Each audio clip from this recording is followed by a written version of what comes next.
He slammed the paper down so hard the ink blurred at the edges. Harlan Creed didn't knock. He never knocked. He walked through the door of the Whitlock homestead like he already owned it, because in his mind he did. His coat was too fine for a man who made his living off other people's desperation, and he wore it like armor. He looked at Clara Whitlock the way a man looks at furniture he's deciding whether to haul away or burn. "Sundown," he said. "Every cent, or I take the deed and the dirt under it."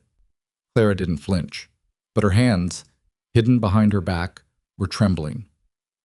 40 acres. Her father's hands had bled into that soil, and this man was going to take it over a number she was this close to meeting. If you were standing in her boots right now, not a soul left in the world, not a dollar left in the jar, and a man like Harlan Creed filling your doorway, what would you do? Before we go any further, if stories like this one move you, if you believe that dignity is worth fighting for, hit that subscribe button right now and ring the bell so you never miss what comes next. Drop a comment and tell me what city or country you're watching from. I want to see how far this story travels. And if it touches your heart, leave a like. It means more than you know. Now, let's go back to where it all began. Clara Whitlock woke that morning already exhausted. That was the worst part. Not the cold, not the hunger, not even the weight of what the day was going to demand of her. It was the fact that she had not slept more than 3 hours, and the moment her eyes opened, the number came to her immediately. $62.14. That was what she had managed to scrape together across the last 4 months, sewing until her fingers cracked, baking bread and pies and selling them at the trading post in Hargrove for whatever people would pay, which was never enough, taking in mending, washing other people's linens in water so cold her wrists ached for hours afterward. She had done everything a woman alone could do in the Montana Territory in the winter of 1887, and she was still short. How short, she had calculated so many times that the number lived behind her eyes like a bruise. $18.40. That was the gap between what she had and what Harlan Creed was owed by sundown. $18.40 stood between her and the deed to her father's 40 acres, or between her and losing it forever. She sat on the edge of her cot for a long moment, her boots unlaced, her breath making small clouds in the frigid air of the cabin. The fire had died down in the night. She ought to have gotten up and stoked it, but some part of her had simply refused. There were mornings when the body knows, before the mind does, that the day ahead is going to cost something that can't be replaced. This was one of those mornings. She pulled on her coat, her father's coat, actually, too large across the shoulders, still faintly smelling of wood smoke and the pine soap he had favored, and she made herself stand, made herself cross the cabin, made herself push open the door into the gray Montana dawn and walk to the barn. Valor heard her coming. He always did. The white horse shifted in his stall, turning his great head toward her before she'd even gotten the barn door fully open. There was something in the animal's eyes that Clara had never been able to adequately explain to anyone. Not intelligence exactly, though he had that too. Something closer to understanding, like he had always known things about her that she hadn't yet figured out about herself. "Morning," she said. She hadn't meant it as anything, just the habit of a woman who had spent too much time alone and had gotten comfortable talking to an animal who couldn't answer. But standing there with her hand against Valor's neck, feeling the warmth of him against her palm, she felt something tighten in her chest so sharply it was almost like pain. She knew what she was going to have to do. She had known it since the night before, when she had emptied every jar, every coat pocket, every corner of the tin she kept under the floorboard, and counted it all twice on the kitchen table. $62.14. She had sat with that number, and she had tried every combination of things she might still sell or trade or borrow, and there was nothing left. Nothing except valor. Her father had bought the horse 7 years ago, before the illness had started to hollow him from the inside out. He had paid more for valor than he could reasonably afford, and her mother, still alive then, had been quietly furious about it for weeks. But her father had just smiled the way he did when he knew something the rest of the world hadn't figured out yet. "He's not a luxury," he had told her mother. "He's an investment in the kind of man I want to be." Clara had been 21 then and hadn't fully understood what he meant. She was beginning to, now. She fed Valor his morning oats and she brushed him down, and she tried not to think too much. Thinking was dangerous on mornings like this. Thinking led to the kind of grief that made you useless. She was still in the barn when she heard the horse and buggy on the road. She didn't need to look. She knew the sound of Harlan Creed's rig the way you know the sound of a bad joint in a floorboard. Something that announces itself before you see it, something that makes the whole house feel different. He came into the yard and climbed down without hurrying. He had the build of a man who had once been physically strong and had since learned that money was more effective than muscle. He wore a charcoal coat with a fur collar that probably cost more than Clara's entire harvest season. He carried a leather satchel that he set on the fence post like a man setting down a weapon he didn't need yet. "Miss Whitlock," he said. She came out of the barn because staying in it would have felt like hiding, and whatever else she was, Clara Whitlock was not a woman who hid. "Mr. Creed?" "Beautiful morning." He looked around the property the way men like him always looked at things they were calculating, not admiring, assessing. Shame about the circumstances. "I have $62, she said. She had decided on the ride to the barn that she was not going to make small talk with this man. She was not going to pretend this was anything other than what it was. "I'll have the rest by—" The agreement was the full sum by the last day of the month. He opened his satchel and withdrew a folded paper, not handing it to her, just holding it. "Today is the last day of the month. I'm aware of what today is." "Then you're aware that $62 does not satisfy the agreement." He said it without cruelty, which was somehow worse than if he had said it with cruelty. He said it the way a man recites a fact he finds neither interesting nor troubling. "The deed transfers to me at sundown.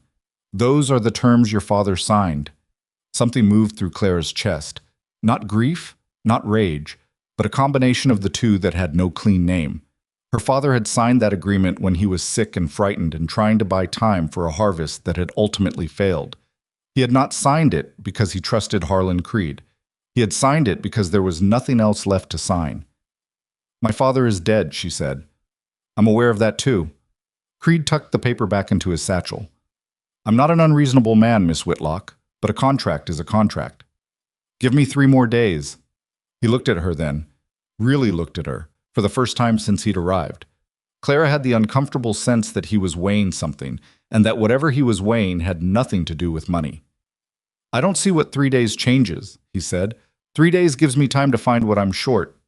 He picked up his satchel from the fence post. He was already turning back toward his buggy. "Sundown," he said. "Every cent, or I take the deed and the dirt under it." He didn't look back.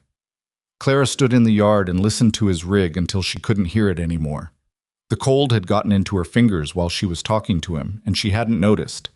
She noticed now. She folded her hands together and pressed them against her sternum and stood there for a long moment in the absolute silence of early Montana morning. Then she went back inside and she started making a list. Not of things she could sell.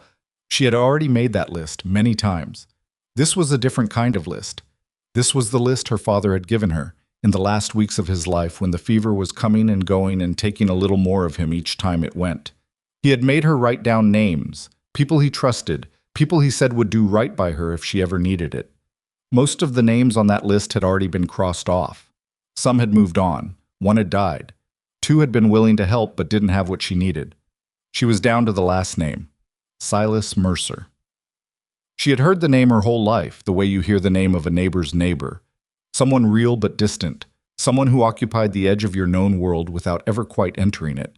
Her father had spoken of Silas Mercer with a particular kind of regard that he reserved for very few people.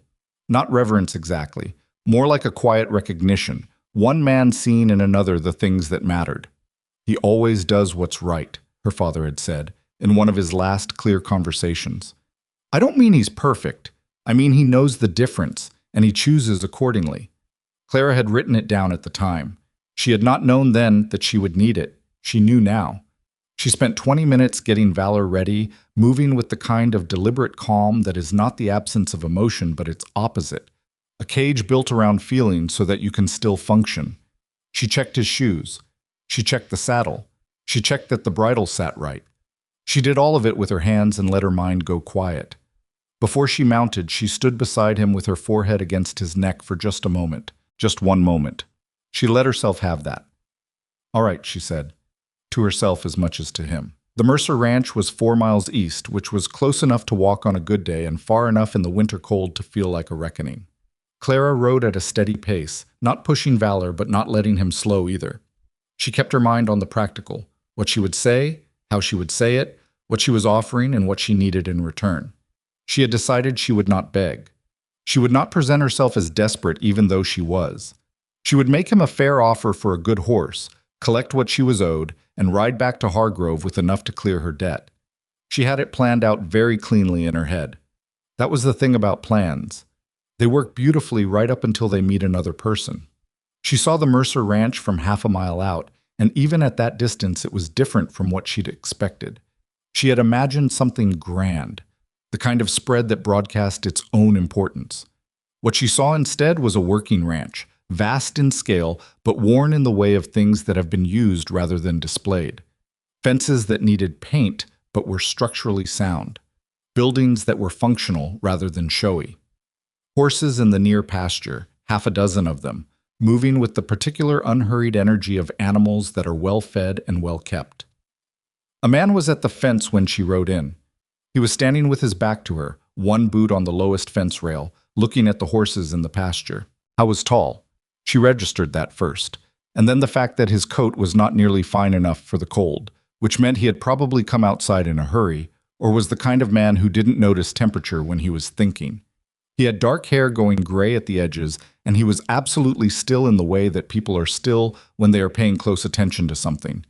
He heard her before she spoke, turned, unhurried. Clara had prepared an opening, something measured and businesslike, something that would establish from the first sentence that she was not here as a charity case. What came out of her mouth was entirely different.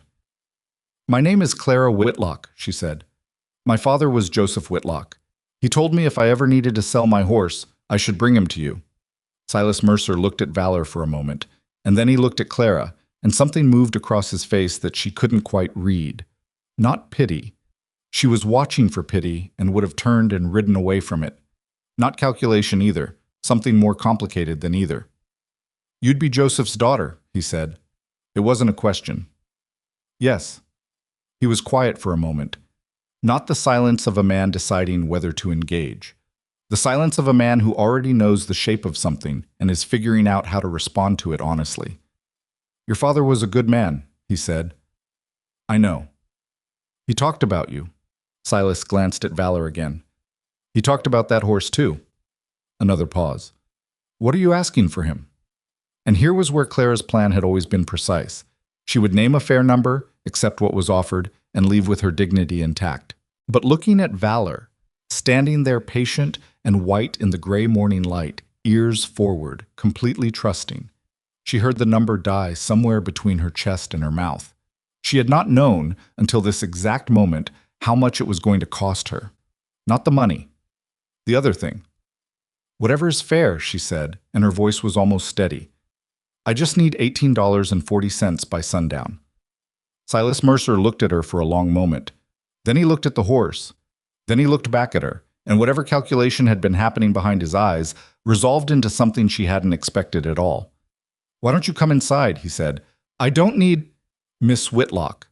He said it quietly, but there was something in his tone that was neither request nor command, something more like honesty offered directly. "I'm not going to buy your horse, but I think you should come inside anyway, because I have something I want to say to you that's easier said out of the cold." Clara's hands tightened on Valor's reins. She had prepared for yes. She had prepared for no. She had not prepared for this. "What could you possibly have to say to me?" she said slowly. "That's worth the time it takes to go inside?" Silas Mercer looked at her with an expression that might, if she were inclined to generosity, be called wry. It was the look of a man who had expected this particular question. "An offer," he said. "A real one. Not a loan, not charity, and nothing that costs you what you came here to sell." He pushed off the fence rail and started toward the house. Then he stopped and looked back. "You can bring the horse," he said. "He looks like he could use some water." Clara sat on Valor and watched him walk toward the house, and the wind came across the pasture and pushed a loose strand of hair across her face, and she thought, "This is not what I planned."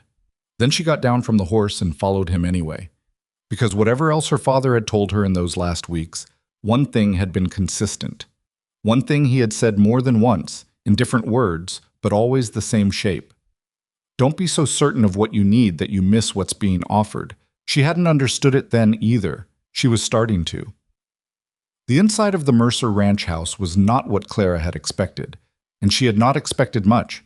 It was large, she could see that immediately, the kind of space that comes from a man who built for function rather than impression, with high ceilings and wide doorways, and a kitchen that took up nearly half the ground floor.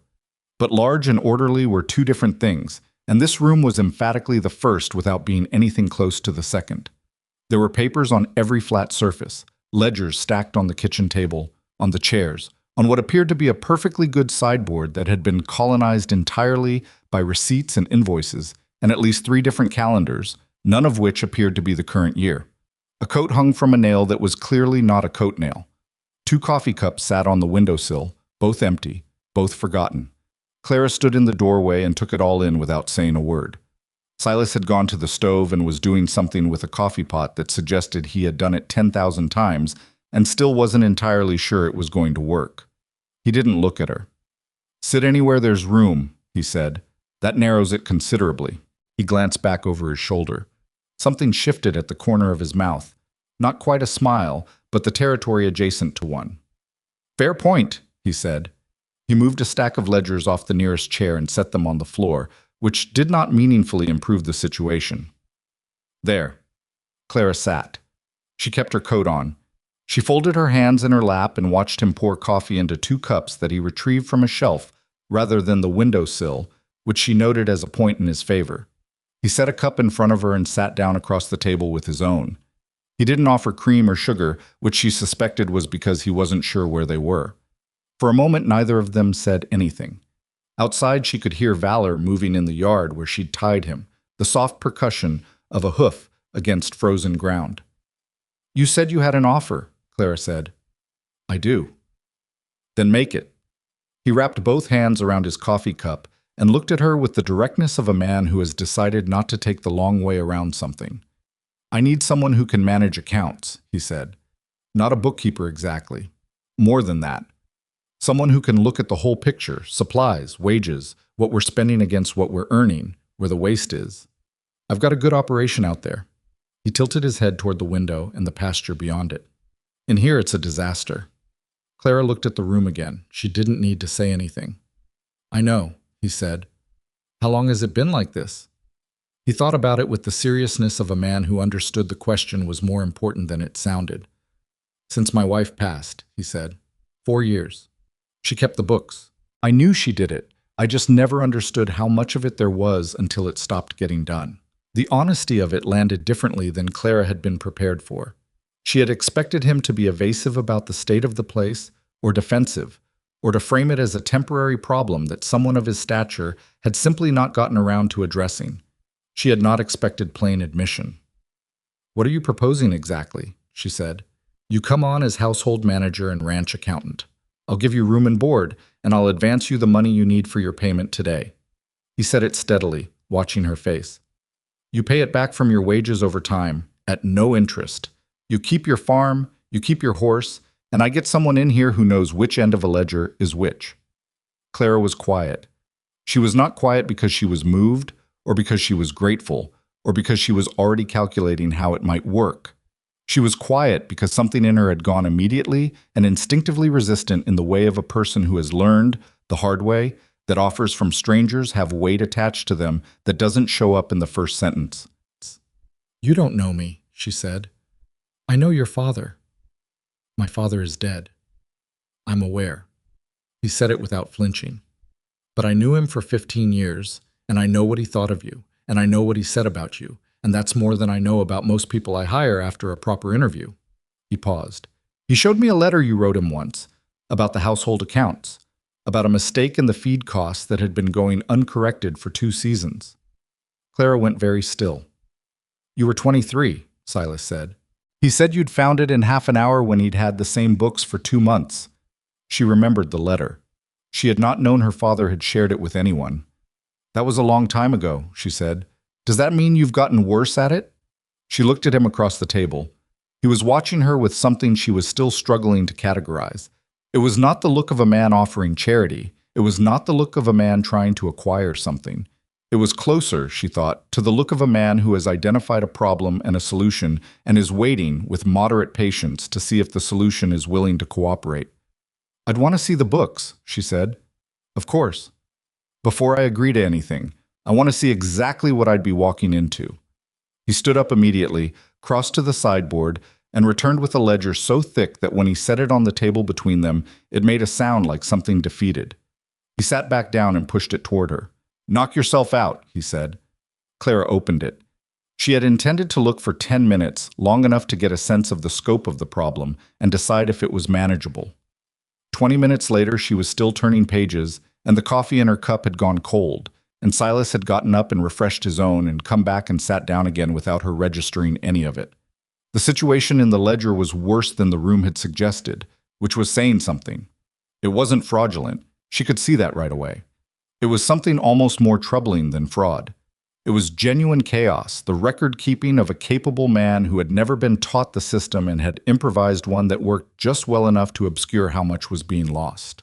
There were duplicate payments on supplier invoices, months apart, probably because the original invoice had been misfiled and forgotten. There were wages that had been recorded but never reconciled against actual payroll. There was an entire column of figures on the third page that appeared to be tracking something.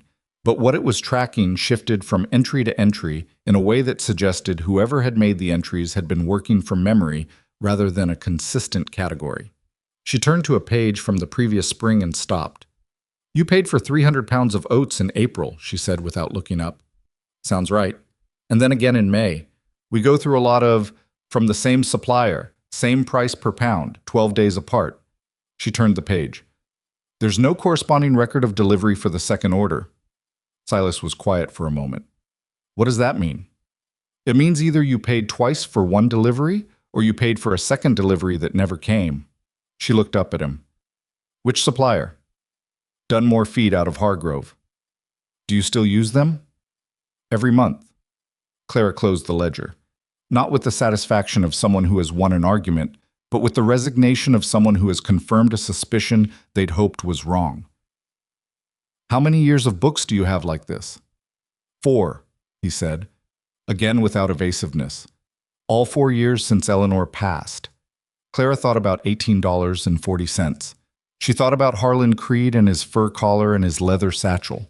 She thought about her father, who had apparently been telling this man stories about her competence for years without ever mentioning it to her. She thought about the feeling she'd had in the barn that morning, when she'd known without being told what the day was going to cost.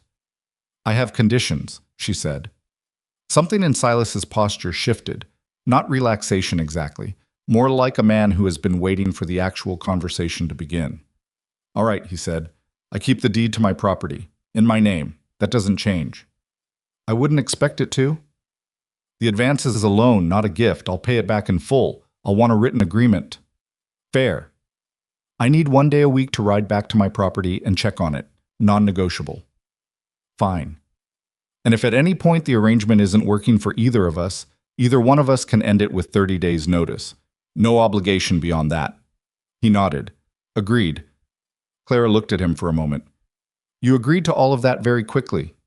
"Because all of it is reasonable," he said, "and I don't see why I'd argue with a reasonable person about reasonable things."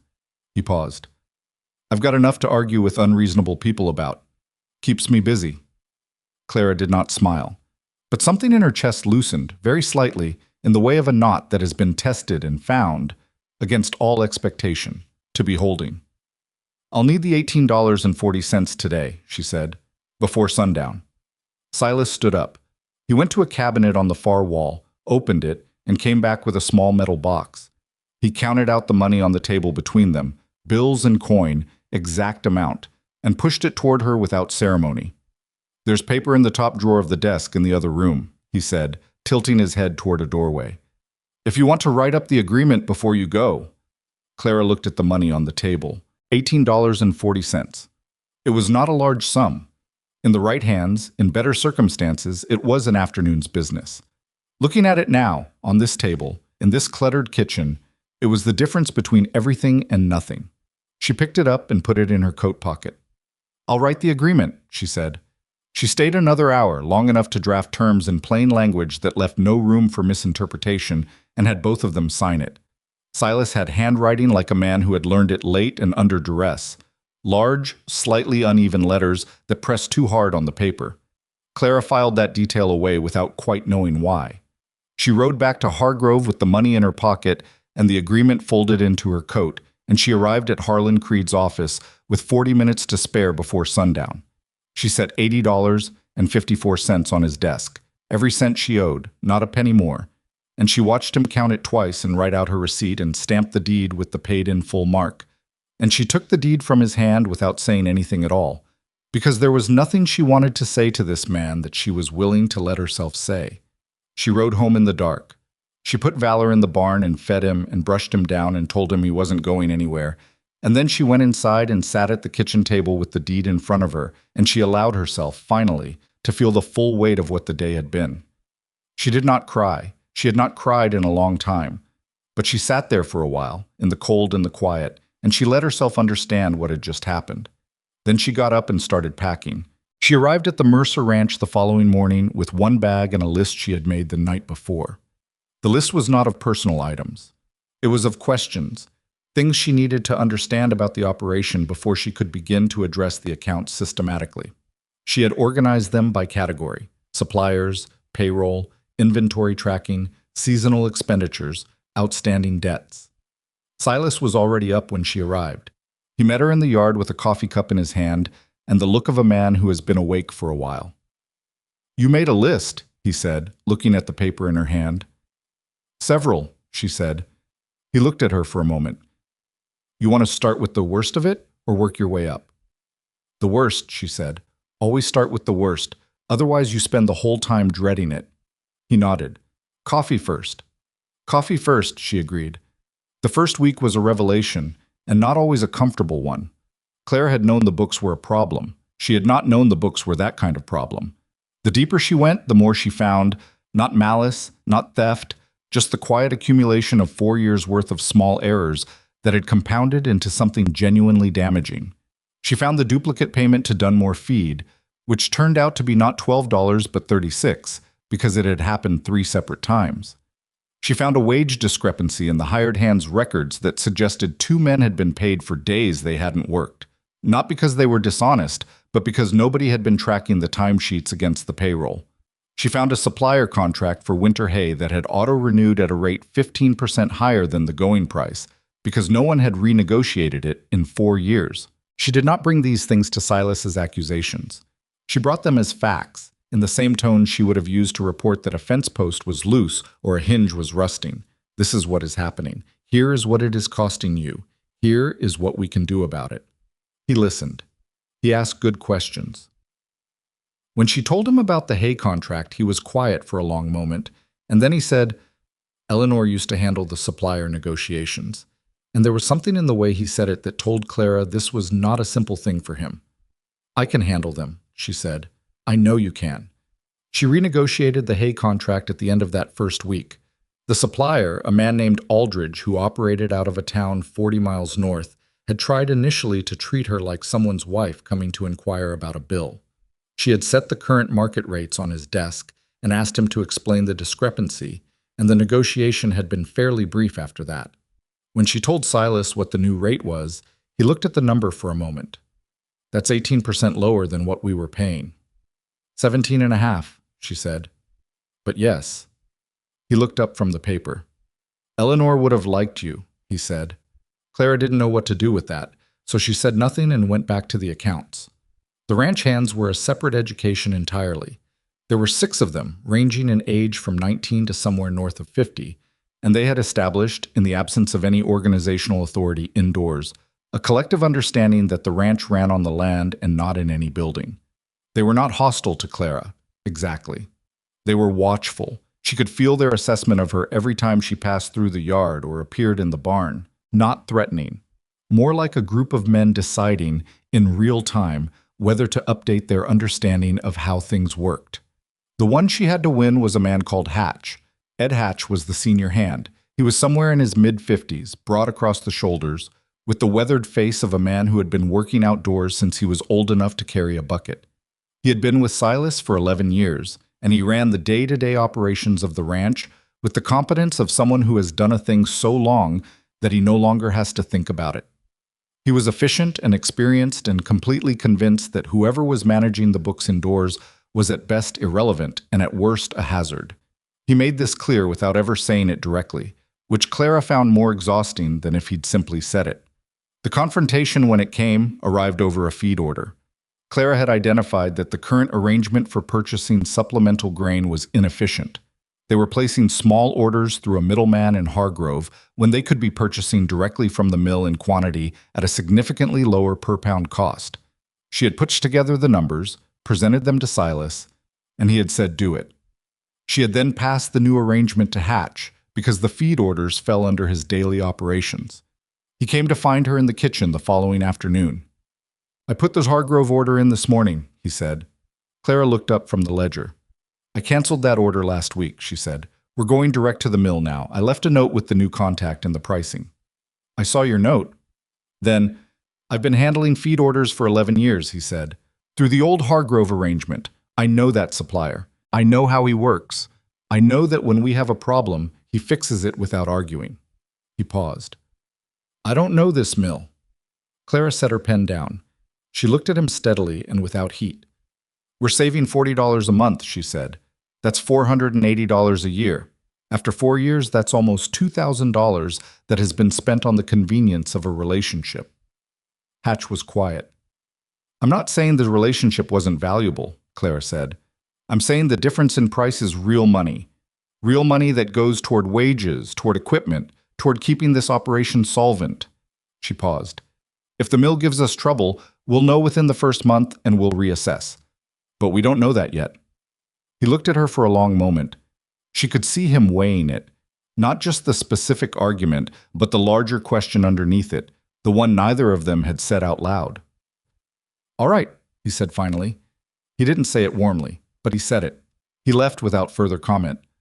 Clara picked up her pen and went back to the ledger, and she did not allow herself to feel triumphant because she knew that winning one argument with a man like Hatch was not the same as earning his respect, and she needed the latter a good deal more than the former. That came later. It came, surprisingly, through a horse. 3 weeks into her time at the ranch, one of the working horses developed a problem with his front left shoe that was causing him to favor the leg in a way that, left unaddressed, would lead to a more serious lameness issue. The farrier in Hargrove couldn't come for 4 days. Hatch was frustrated but resigned.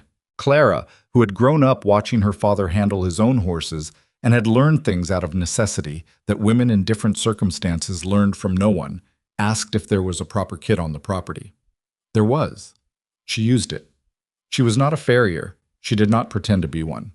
But she knew what she was looking at, and she knew what needed to happen, and she did it carefully and correctly, and the horse was moving evenly by the following morning. Hatch watched the whole thing from the fence without saying a word.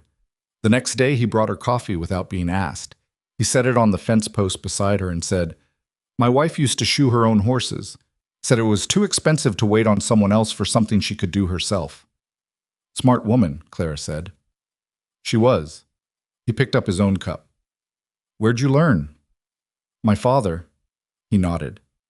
They stood at the fence for a moment in the early cold, drinking their coffee, watching the horses in the near pasture. Valor was among them. Silas had offered the pasture use without being asked, which Clara had noted and not commented on. "He was a good man," Hatch said. "Your father."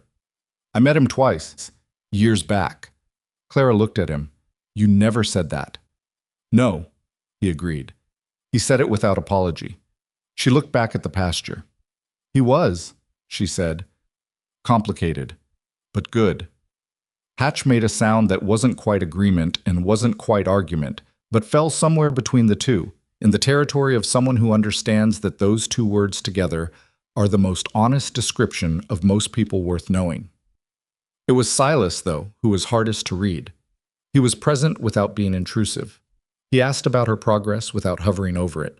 He implemented her suggestions without making a performance of it, either way. No dramatic acknowledgement, no grudging acceptance, just the quiet application of what she recommended as though it had already been decided. She found this both easier and more unsettling than she'd expected. There were things about him she was assembling, not deliberately, but the way you assemble things about a person you spend time near without choosing to study them. He got up before anyone else, even in the darkest part of winter. He had a habit of standing at windows for longer than was strictly necessary, not looking at anything specific but appearing to think about something with great concentration. He read, more than she would have expected and across a wider range than she would have predicted. She had seen a book on irrigation engineering on the desk next to a volume of frontier history and something that appeared to be a collection of letters written during the previous century. He didn't talk about himself easily, but when he did, he was specific in the way of people who are choosing words rather than filling silence. He talked about Eleanor sometimes. Not often. But sometimes, in the evenings when the work was done and there was nothing left to avoid, he would say something small, a detail, a memory. Never a speech, never anything that felt like it was performing grief. Just a fact, offered into the room and then let go.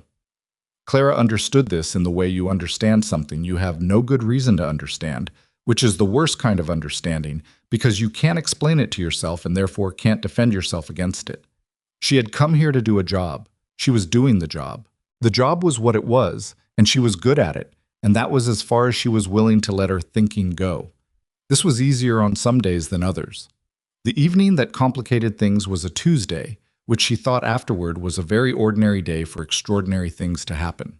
She had been working on the accounts until well past what she considered a reasonable hour, trying to reconcile a supply discrepancy that was resisting her. Silas had come in from a late check of the horses and found her still at the table.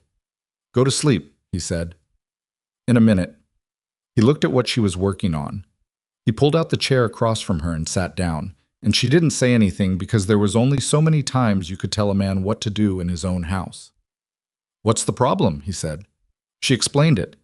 He listened in the way he listened, completely, without interrupting, without making the face that men make when they are waiting for you to finish rather than actually hearing you. "September," he said when she was done. "What?" "September of last year, we took on a short-term hand for the harvest season. Paid him from the general account, but the supplies he used for the specific job got coded under the regular operating column." He paused. "I remember it because I remember it, is all." Clara looked at him.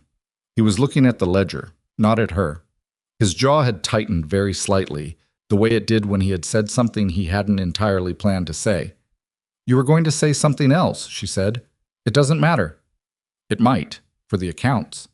He looked at her then. She held the look steadily, because she had learned that looking away from Silas Mercer felt like a concession she wasn't prepared to make. "I was going to say Eleanor would have caught that in 5 minutes," he said. "She had a memory for the books that I never understood. She'd remember where every number came from." A pause. "I miss that. Among other things." "Among other things," Clara said. The room was quiet. Outside, the wind had picked up, moving through the gaps in the barn boards with a sound that wasn't quite a whistle and wasn't quite a moan. "She would have figured you out by now," Silas said. "Eleanor. She was good at people. She'd have known what to make of you." He said it without self-consciousness. "I haven't, entirely." Clara was quiet for a moment. "What does that mean?" "It means you're one of the more capable people I've ever shared a building with," he said. "And I can't decide if you're completely comfortable with that or if it worries you." She thought about it. She was not the kind of person who gave dishonest answers to honest questions, and this was an honest question, and it deserved a real answer. "Both," she said. "Most days, both." He looked at her for a moment with something that was not quite a smile but occupied the same general neighborhood. Then he stood up and said, "Finish that entry and then go to sleep. The discrepancy will still be there in the morning." He was right, of course. The discrepancy was still there in the morning, and she fixed it in 20 minutes with fresh eyes, and she sat with her coffee afterward and thought about what he'd said. "I haven't, entirely." She hadn't figured him out entirely either. She was honest enough with herself to acknowledge that.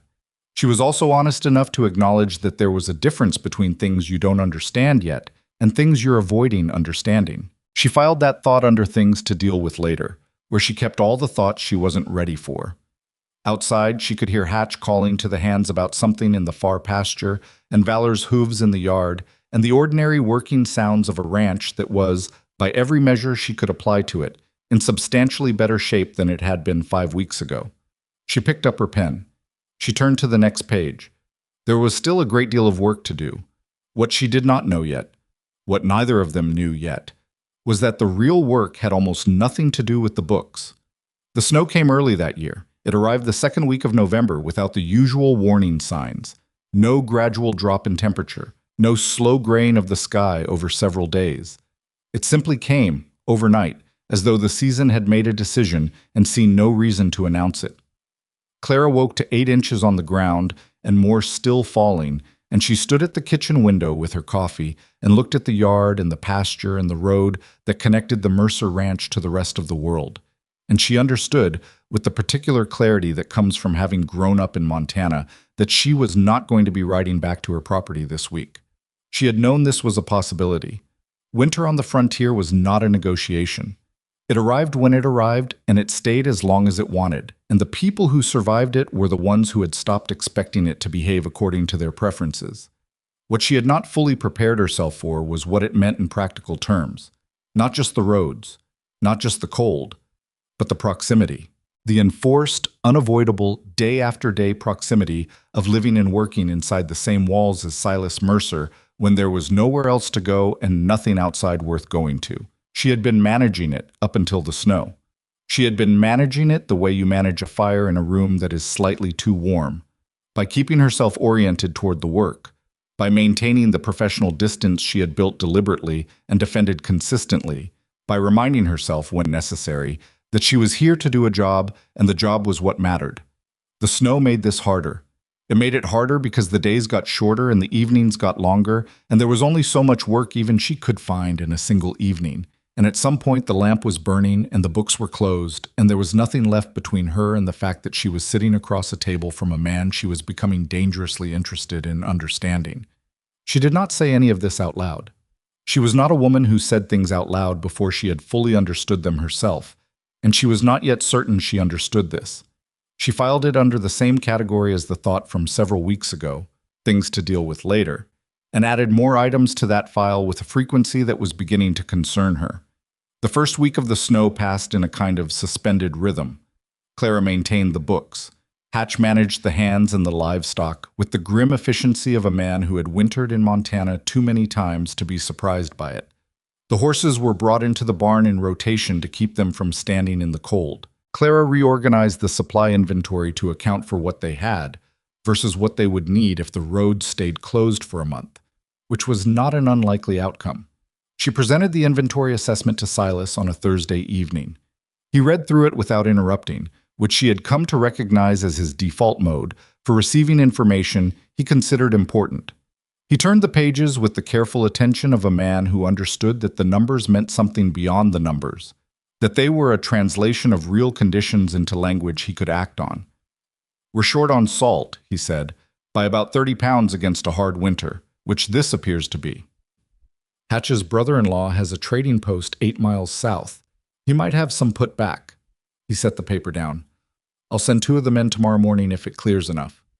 "I've also found something in the October accounts," Clara said. He looked up. She had been deciding how to say this for 2 days, working through the different approaches the way she worked through a difficult entry, trying each angle until she found the one that was accurate without being more than accurate. "The payment to the lumber supplier in October," she said, "Granger and Sons, for the barn repair. There's a payment in the ledger for the full amount, $68. She paused. "There's also a receipt in the supply drawer for the same $68, dated 3 days later, with a notation that it was a second payment made in error and would be credited to the next order." Silas was very still. "The credit never appears," Clara said. "In October or any month after. I went back 6 months. He was quiet for a long moment. "You think Granger kept it?" "I think it's worth asking." She watched him. "It's possible it was credited in a form I can't find in these records. It's also possible it wasn't." $68, he said. "Yes." He stood up. He went to the window, the thing he did when he was processing something he didn't like, and he stood there with his back to her and looked at the snow that was still coming down steadily in the dark. "How long has Granger been supplying us?" he said. "The earliest invoice I can find is 7 years ago." "So, before Eleanor died?" "Yes." He turned from the window. His face had settled into something she recognized. Not anger exactly, more the expression of a man who has been forced to revise his understanding of something he thought he knew, and is doing the revision with the least amount of drama he can manage. I'll ride out there when the weather breaks, he said. I can come with you. He looked at her. You don't have to. I know I don't have to, but you'll get better results if I do. I have the documentation. She said it without inflection, unless you'd prefer to do it alone. He considered her for a moment. No, he said finally. You should come. She nodded and picked up her pen again. It was on a Saturday, about 10 days into the snow, that things shifted. Not dramatically. Not in a way Clara could have pointed to afterward and said, there, that was the moment. It was quieter than that. The way important things usually were. She had been going through her father's box. She had brought it with her when she came.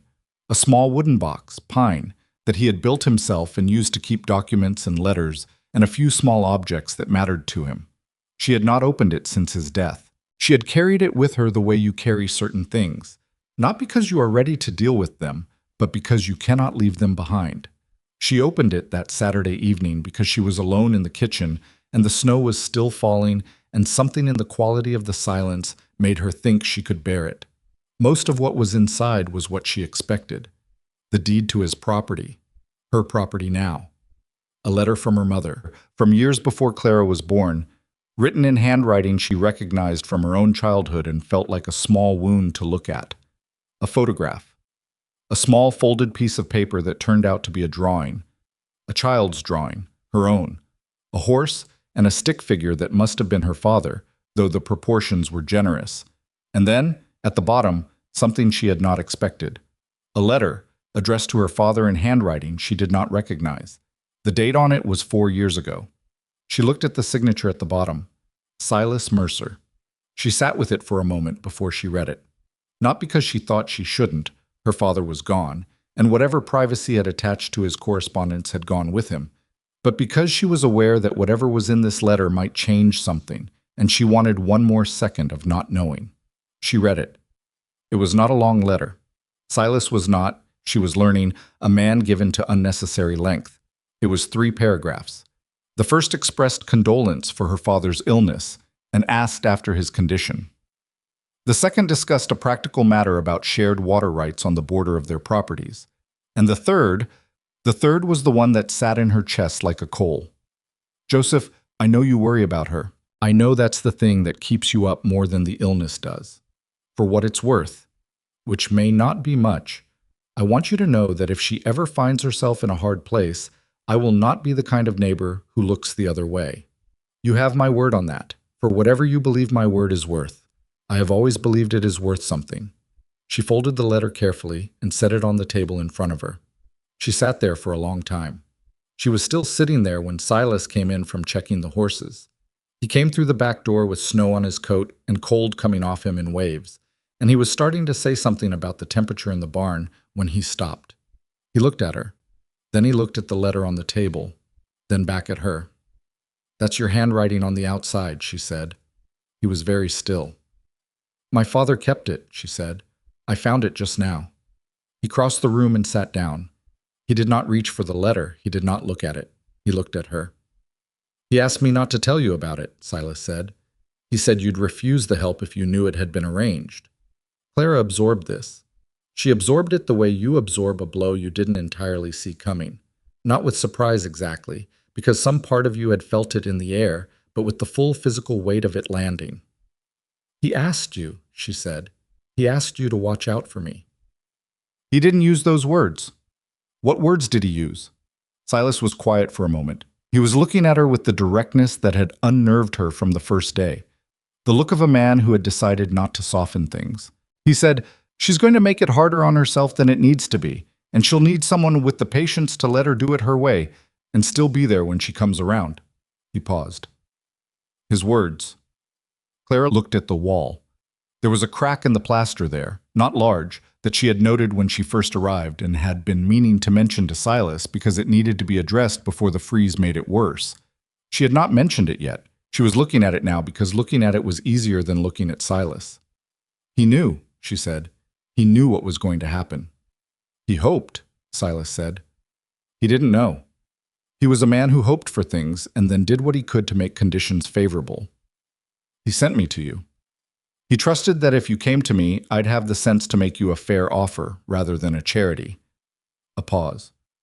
He also trusted that you'd be smart enough to take it. Clara turned to look at him. She was not angry, not exactly. She was something more complex than anger, a layered thing that had grief in it, and something that felt uncomfortably like gratitude, and something else underneath both of those that she was not yet willing to name. I want to be angry about this, she said. I know. He arranged this. He arranged my life without telling me. He tried to give you a better set of options, Silas said. There's a difference. He couldn't make you ride out here. He couldn't make you take the arrangement. He just made sure I knew to offer it. And if I'd never come? Then I'd have muddled along with the books for another 4 years and gotten worse at it. He said it without self-pity. And you'd have sold the horse and found another way and managed just fine because that's what you do. Then what was the point of it? Silas looked at her for a long moment. Maybe the point, he said carefully, was that managing just fine and being genuinely all right are not the same thing.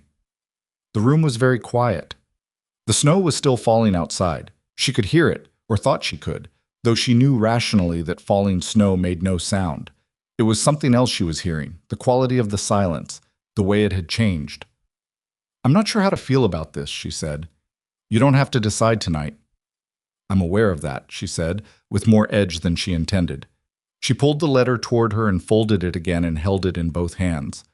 I spent the last several months believing I had made my own choice, that I had come here on my own terms and negotiated my own arrangement, and that it was mine. It is yours, he said. I didn't offer it because your father asked me to. I offered it because I looked at you standing in that yard, and I saw someone who needed a fair deal and had something valuable to offer in return. Your father had nothing to do with that calculation. She looked at him. He hoped you'd come, Silas said. He didn't make you. Nobody made you anything. Clara was quiet for a moment. Then she said, He knew I would come, though, didn't he? He gave me your name specifically because he knew it would be me who decided. Something moved across Silas's face, something that was neither confirmation nor denial. He was a shrewd man, he said. I always thought so. He was, she said, and despite everything, the grief, the complexity of what she had just learned, the uncomfortable sensation of being loved into a situation by a man who hadn't lived to see it, she felt something that was very close to a smile, though it didn't quite get there. He was infuriating. Yes, Silas said, he was that too. They sat in the silence for a while longer, the kind of silence that has changed character partway through and come out different on the other side. Clara put the letter back in the box and closed the lid. She would think about all of it later, in the dark, when there was nothing left to distract her. But for now, she put it away. The crack in the plaster, she said. Silas looked at her. On that wall, she pointed. It needs to be addressed before the freeze drives it further. I've been meaning to mention it. He turned and looked at the wall. He turned back to her with an expression that might have been exasperation if it weren't so close to something warmer. Good night, Miss Whitlock, he said. Good night, Mr. Mercer. He took the lamp from the table and left her in the near dark, and Clara sat in the kitchen and listened to the snow and thought about her father, who had been gone 8 months and was apparently still managing things from wherever the dead went when they were done. The days after that were different without being visibly different. Nothing had changed in the arrangement. The work was the same. The meals were at the same hours. Hatch still appeared with coffee at the same time each morning, and the hands still moved through the yard with their familiar patterns, and the ledgers still needed attention every evening. On the surface, everything continued exactly as it had been. Underneath the surface, things were in motion. Clara could feel it the way you feel a current in water that looks still. Not dramatic, not disruptive, but undeniably present, pulling in a direction you hadn't planned to go. She responded to it the way she responded to most things she found inconvenient. She worked harder. She found more to do. She expanded her review of the accounts back another year, finding patterns she hadn't noticed before, small inefficiencies that had grown slowly enough to avoid detection. She was 3 pages into the accounts from 5 years prior when she found something that stopped her cold. It was a payment, an unusual one, not large, not coded to any standard category. It was under a column she had initially assumed was for miscellaneous supplies, but this entry had a notation beside it. The notation was in Eleanor's handwriting. Claire had seen enough of the older entries to recognize it. The notation read, J. Whitlock, Medical, per S. Clara set down her pen. She went back through the following months. There were 6 more entries spread across 8 months, all coded the same way, all in the same handwriting, all for amounts ranging between $12 and $40. She sat with this for a very long time. She sat with it through the rest of the evening. She sat with it through the night, in the way that certain discoveries keep you company when you're trying to sleep, circling back at intervals to confirm themselves. In the morning, she brought it to Silas at breakfast. She did not show him the entries immediately. She set her coffee down and sat across from him and said, "I need to ask you something, and I need you to answer me directly." He looked up from his plate. Something in her tone had registered. She could see it in the slight shift of his posture. "All right," he said. Eleanor's handwriting in the old accounts. Was she consistent with her notations? Very. She had a system. She said if something wasn't labeled specifically enough to be understood by a stranger in 20 years, it hadn't been labeled correctly. Clara nodded. She opened the ledger and turned it to face him and put her finger under the first entry. He looked at it for a long moment. "Those are my father's medical costs," Clara said. "Aren't they?" The silence lasted just long enough for her to know the answer before he spoke. "The last 2 years of his illness," Silas said. "The treatments out of Billings, the medicine. I was proud, Clara. He didn't want to take help." He paused on her name, the first time he had used it rather than Miss Whitlock, and she thought he probably hadn't planned to but didn't correct himself. Eleanor suggested we put it through the accounts quietly. She said she'd file it under general medical and check with him each month. "He knew?" Clara said. "Eventually. He figured it out about 6 months in." Silas looked at the entries, not at her. He tried to refuse it. We had a fairly significant argument about it. He came around when Eleanor told him it wasn't charity. It was what neighbors were for, and if he wanted to argue with her about it, he was welcome to try. Clara was looking at a number. The sum of all 7 entries was $204. She had known her father's final 2 years had been expensive. She had not known how he had managed it. She had assumed savings she couldn't account for, a debt she hadn't found, some combination of things she hadn't been able to trace. She had spent weeks in his papers after he died, trying to understand the finances of his last years, and she had not been able to make it fully add up. Now she understood why. He let Eleanor convince him, she said, half to herself. She had a gift for it, Silas said, getting people to accept what they needed without feeling like they were being given anything. He paused.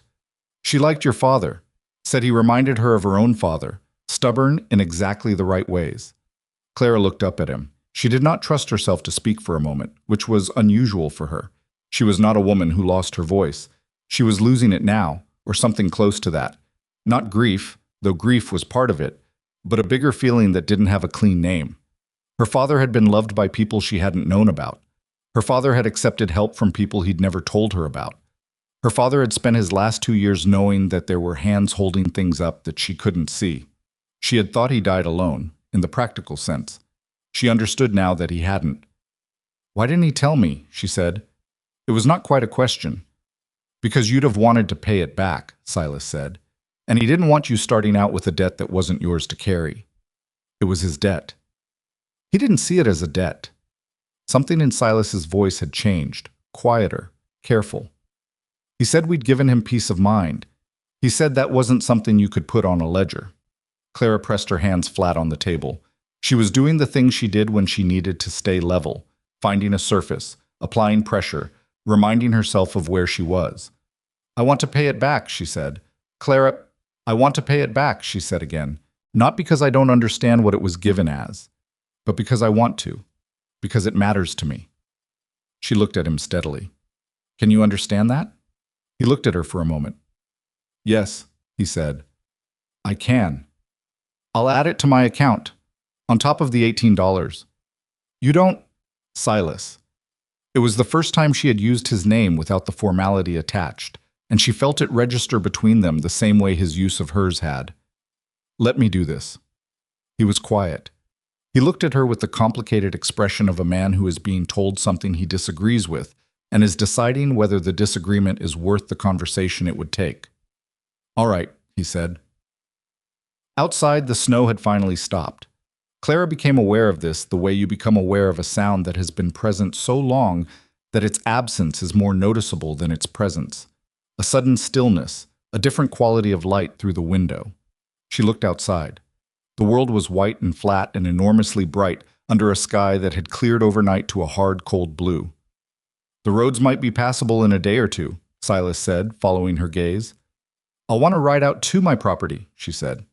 "Of course." She closed the ledger and picked up her coffee, which had gone cold while she wasn't paying attention. She drank it anyway, the way you finish things out of principle rather than pleasure. There was a strange quality to the morning that she couldn't immediately account for.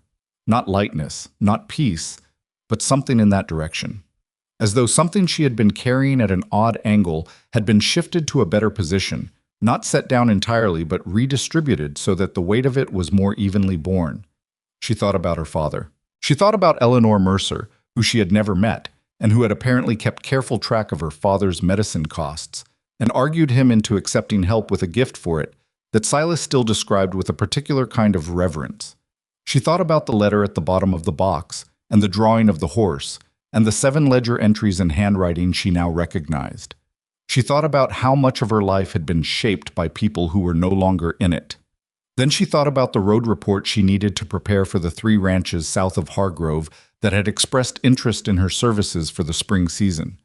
2 ranchers had approached Silas directly after hearing what she'd done with his accounts. And there was a 3rd who had sent a letter last week. And she thought about the timber supplies she needed to research for the barn expansion Silas was considering. And she thought about the outstanding question of the Granger lumber credit, which still hadn't been resolved and wouldn't be until the roads cleared. There was, as always, a great deal of work to do.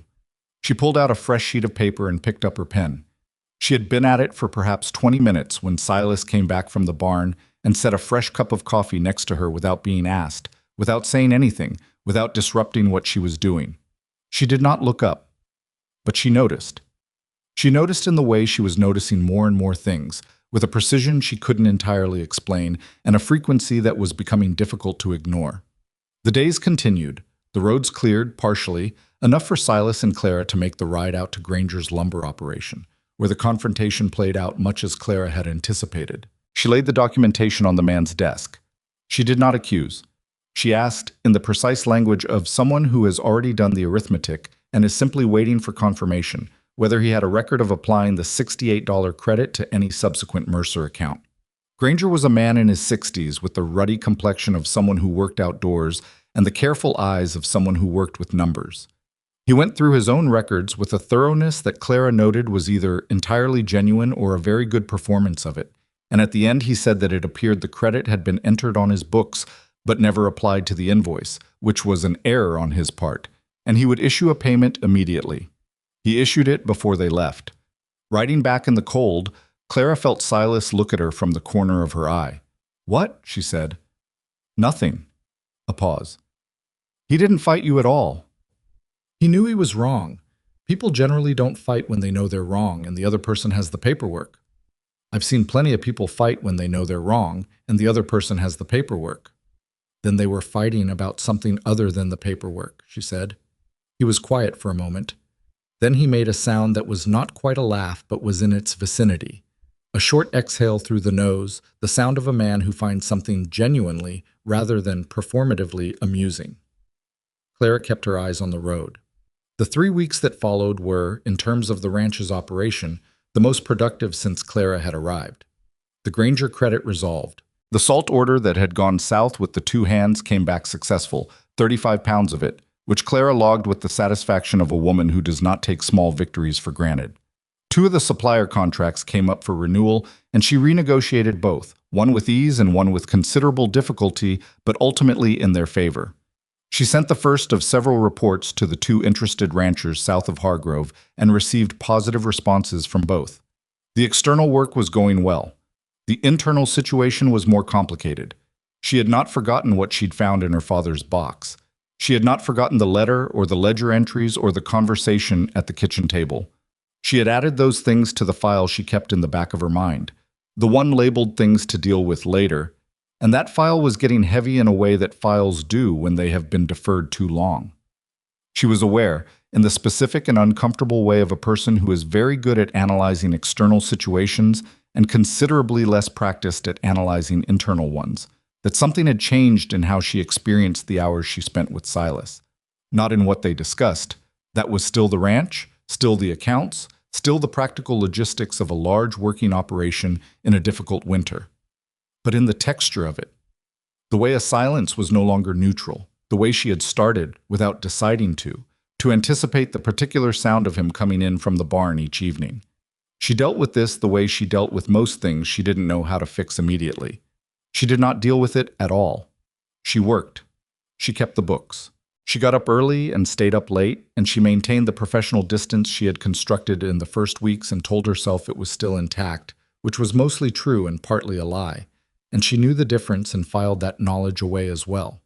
It was Hatch who said something first, which she would not have predicted. He found her in the barn on a Wednesday morning, working with a brush on Valor's winter coat, which had come in thick and needed more attention than she usually had time to give it. He came in to check on one of the working horses and stood for a while doing his own work. And then, without preamble, he said, "You know you've made this place different." Clara kept brushing. The accounts were in bad shape. "I'm not talking about the accounts," Hatch said. She looked at him then. He was not looking at her. He was doing something with a saddle strap that probably didn't need doing, the way men do things with their hands when they are saying something they don't entirely know how to say. "He's been a good man this whole time," Hatch said. "I want to be clear about that. He's been good since Eleanor died, and before that too. But there's good, and then there's present." He found whatever word he was looking for and offered it carefully. "He's more present than he's been in years." Clara was quiet. "I'm not saying this to push you anywhere," Hatch said. "I just thought someone ought to say it, since nobody here is much for saying things." He finished with the strap and left. Clara stood in the barn with the brush in her hand and Valor's warm weight beside her, and she thought about presence, about what it meant, about the difference between functioning and being there, and whether those were as different as Hatch seemed to think, and whether she was one or the other or some uncomfortable mixture of both. Valor turned his head and looked at her with the patient, knowing expression she had grown up with. "Don't," she said. He looked at her a moment longer. Then he looked away. Outside, across the yard, she could hear Silas's voice. He was talking to one of the younger hands about something. She could hear the tone of it without the words, patient and direct in the way that had begun to seem, she realized, entirely characteristic. The brush. She pressed both palms against Valor's neck and stood there for a moment, feeling the warmth of him, the familiar solidity of the one thing that had been constant through all of it, the debt, the arrival, the books, the snow, the letters, and all the things she had filed away for later. She was going to have to open that file. Not today. Maybe not tomorrow. But soon. Because files that heavy didn't stay shut forever, and she had never in her life been the kind of woman who waited for things to fall apart before she addressed them. She was going to have to deal with what she was feeling. What she did not know yet, what would not become clear until later, until a day that was still some weeks off and would arrive without warning in the way of important things, was that Silas had already done something she hadn't asked him to do and hadn't told her about, something that was going to change everything, and not in the way she would have chosen. Part 4.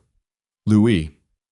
Viết đủ 6,500 to liên kết liền mạch với các phần trước trong câu chuyện và hội thoại tạo thành một câu chuyện liền mạch khi ghép lại.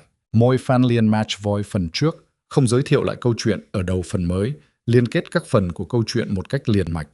Sử dụng câu chuyện tiếp giữa các phần, duy trì chủ đề, tránh ngắt quãng đột ngột, không sử dụng gạch đầu dòng hoặc tiêu đề phụ, phong cách kể chuyện Mỹ, Hoa Kỳ, giống văn giàu cảm xúc, kể theo ngôi thứ ba, giữ độ kịch tính không Việt lan man, nhân vật không hoàn hảo, hội thoại tự nhiên, tránh ngôn ngữ văn trường sáo rơi và cụm từ AI điển hình.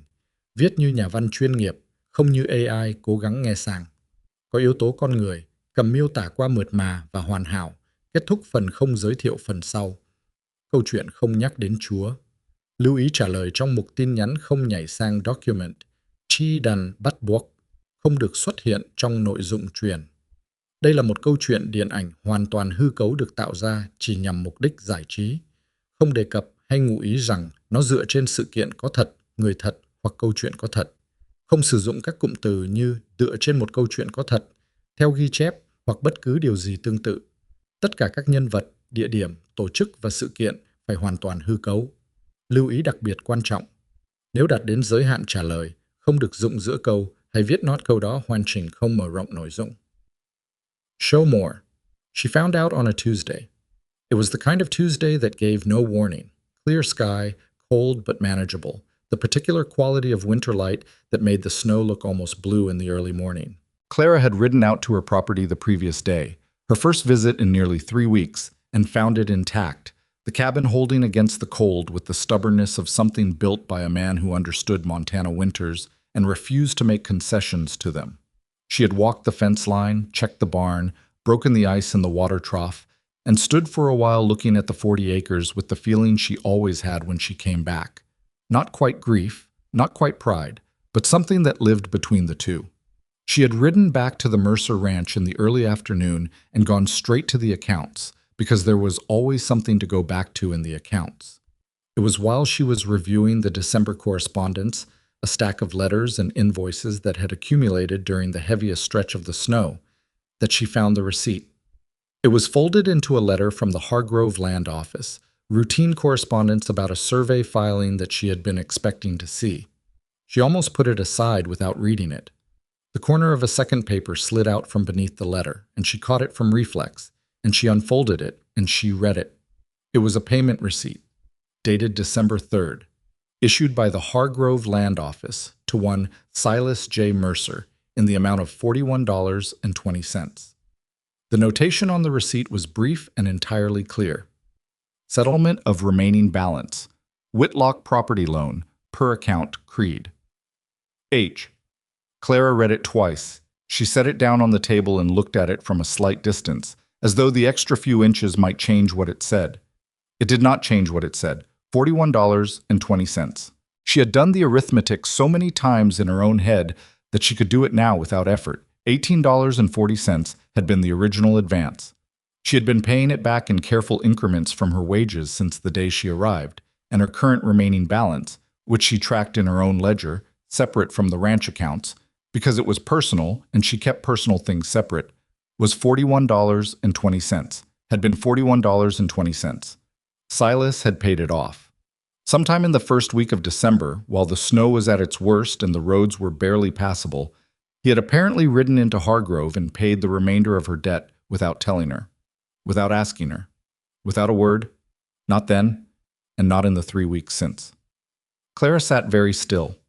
She had a particular stillness that people who knew her had learned to recognize, not the stillness of calm, but the stillness of something that is holding itself in very careful check, because the alternative is a response disproportionate to the setting. Hatch had seen it twice. The lumber supplier Granger had seen it once. It was not a comfortable thing to be in a room with. She was alone in the kitchen right now, which was the only mercy available. She sat with the receipt for a long time. She sat with it through the remainder of the morning, through a lunch she barely touched, through the early afternoon in which she was supposed to be working on the spring supply projections, and instead sat at the table with a pen in her hand and the receipt in her peripheral vision and a feeling in her chest that was moving through several stages and had not yet arrived anywhere settled. The first stage was surprise, though it resolved quickly because in retrospect the surprise was not as complete as it should have been. There had been signals she had not assembled, small things. A comment Hatch had made in passing about the weather in early December, Silas's particular quietness on one evening she now recalled. The way he had looked at her when she'd mentioned her repayment schedule in passing and had said nothing, which she had taken for disinterest but which she now reread entirely differently. The second stage was something she identified, reluctantly and precisely, as being moved. He had done it because he could, and because the roads were miserable, and because he was— she pressed her lips together— he was the kind of man who did what he could when he saw a problem he could solve. She knew this about him. She had known it from the first offer in this kitchen, from the Granger confrontation, from a dozen smaller moments she had catalogued without meaning to. The third stage arrived and displaced the second entirely, and the third stage was anger. Not the hot, immediate kind, the slow kind, the kind that comes when something generous has been done to you in a way that removes your choice about it. And you are angry not at the generosity, but at the removal, at the fundamental assumption embedded in the act that your preferences on this specific matter were something that could be worked around. She had told him she wanted to pay it back herself. She had said it clearly, and he had agreed. He had looked her in the eye and said, "All right," and she had believed him, and he had gone and done this anyway. She heard him come in from the barn at the usual time. She heard him at the back door. She heard his boots. He came into the kitchen and looked at the table and saw the receipt and went very still. She did not look up from the table. When? She said. December 3rd, he said. I know when. I have the receipt. She looked up at him then. I meant, when were you planning to tell me? He did not look away. To his credit. And she was filing things in his credit and his debit simultaneously, the way she filed everything, because she was who she was. He did not look away, and he did not immediately reach for justification. I wasn't sure how to bring it up, he said. That is not an answer. No, he said. It's not. He pulled out the chair across from her and sat down, not because she had invited him to, but because he was not the kind of man who had a conversation of this weight while standing in a doorway. I had the money and the roads were bad, and I thought, you thought you'd make the decision for me. I thought I'd clear the debt. It was my debt, Clara said. The words came out level, which cost her something. I told you I wanted to pay it myself. I told you that explicitly. You agreed. I know. Then why? He put both hands on the table, flat, the gesture of a man who is not going to defend the thing, but is going to explain it honestly and accept whatever that honesty costs him. Because it was $41, he said, and you were riding out to your property in weather that had no business letting anyone on the road, every single week, because you needed to feel like you were holding on to it yourself. And I knew that some part of what was driving that was the debt hanging over the arrangement. And I had $41, and He stopped. He started again. I didn't think it through the way I should have. I thought about what I could do, and I didn't think enough about whether I had the right to do it. Clara looked at him for a long moment. No, she said. You didn't. He met her eyes. I know. I told you from the first, she said, and she could hear something coming into her voice now, something that was more than the controlled surface she was trying to maintain. I told you the terms I needed, not charity, not gifts I didn't ask for, a fair arrangement that I was part of on equal ground. You shook hands on that. I did. And then you went behind my back. With good intentions, he said.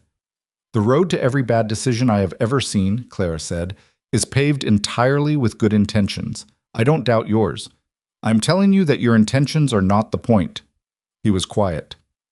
The point, she said, is that this was mine. My debt, my terms, my choice about how and when I cleared it. And you took that choice away from me because you decided you knew better. Because you looked at my situation and you saw a problem you could solve and you solved it without asking whether I wanted it solved that way. She paused. That is exactly what I came here trying to avoid. That is the thing I put in writing the first day, because I knew that this was the risk. Something moved across his face. Not guilt exactly. Guilt was too simple. It was closer to the expression of a man who has just understood something about himself that he didn't know before, and who finds the understanding uncomfortable and is accepting it anyway. You're right, he said. I was wrong. She had been prepared for defense. She had been prepared for explanation, for the reasonable case that any jury would probably find partially sympathetic given his clearly good motives. She had not been fully prepared for immediate, unqualified acknowledgement, and it landed differently than argument would have. I know you were, she said, but some of the edge had shifted. I can't undo it, he said. The payment is made. Creed has the money, which... He stopped. I genuinely cannot pretend I'm sorry that man has been settled with, but I am sorry I did it without telling you, and I'm sorry I didn't keep my word. Clara looked at the receipt on the table. She looked at it for a long time. I want the full amount back in my wage account, she said. I will pay it back the same as I was paying the original advance. On my schedule. Clara, that's not a negotiation. He looked at her. She could see the objection forming, the logical, practical objection that this was an unnecessary complication, that the debt was cleared and adding it back was a technicality that served no real function. She could see him building it, and she watched him decide, looking at her face, not to make it. All right, he said. I want it in writing. Also fair. And I want... She stopped. She had been about to say something else, something that was not about the money, not about the paperwork, something that was sitting right behind her sternum and had been there since she'd read the receipt and felt the slow-building anger, and underneath the anger, the other thing, the thing she had been filing away for weeks. She stopped before it came out. "And I want to be asked," she said instead, "about things that concern me, going forward. Whatever you think the answer should be, I want to be asked first." "Yes," he said. No qualification, no time delay. The kitchen was very quiet. Outside, one of the horses made a sound in the yard, and a gust of wind moved through the eaves with a low moan. Clara picked up the receipt and folded it and put it in her pocket. Not because she needed it about as much as she needed to see Harlan Creed again, but because she was not ready to let it sit on the table between them anymore. "I need some air," she said. She got up. She pulled her coat from the hook and she went outside without looking back. And the cold hit her immediately and completely in the way that Montana cold does, not building but arriving all at once. And she stood in the yard and breathed it in and let it do what cold air does, which is to clarify things. She was not done being angry. She wanted to be honest with herself about that, because she had a tendency to resolve things in her head before she had properly felt them, and she had been working on that tendency for a long time without great success. She was angry. And she was also... She pressed her mouth together and looked at the sky, which was going from late afternoon to early evening in the way it did in winter, faster than it had any right to. She was also standing here angry at a man who had paid off her debt in a bad snowstorm because he didn't want her riding out on dangerous roads once a week, under the weight of a financial obligation he had the means to remove. The intention did not excuse the action. She was firm on this. But she was not a woman who refused to hold two things at once. She stayed outside for a long time. Long enough that the evening came fully down and the temperature dropped another 10 degrees, and she could see her breath in the lamplight coming from the kitchen window. Hatch passed through the yard once and looked at her and said nothing, which was the most useful thing he could have done. When she went back inside, Silas was at the stove. He had made supper, not with any particular skill, she noted, because he cooked the way he did most domestic things, with competence but without inspiration. And he had set two places at the table, and he did not say anything when she came in, just moved to put the food on the table and sat down. She sat down across from him. They ate in silence for several minutes. It was not a hostile silence. It had passed through hostile and come out somewhere more complicated on the other side. "I shouldn't have kept it from you for 3 weeks," he said, without preamble. "No. That part was worse than the payment itself." She considered this. "Yes," she said. "It was. I think I knew you'd react this way, and I was..." He seemed to be searching for the honest word rather than the comfortable one. "I was avoiding it." "That's very human of you," she said. "It's also something you don't get to do, not with me." He looked at her across the table. "I understand that now." "You understood it then," she said. "You just chose your comfort over my right to know. Those are different things."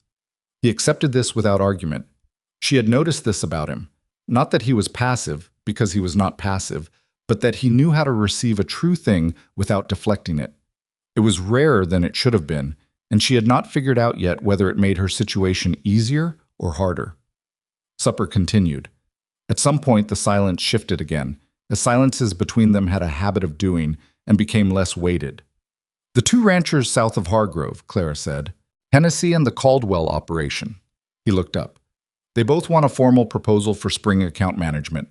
I'll need to write out and assess each property before I can put numbers to it. The road should be manageable in another week or so," he said. "I'll need a letter from you, as a reference. Not a recommendation exactly, just confirmation of the work done here and the results." He was quiet for just a moment too long. She looked at him. "That is a request," she said. "I am asking."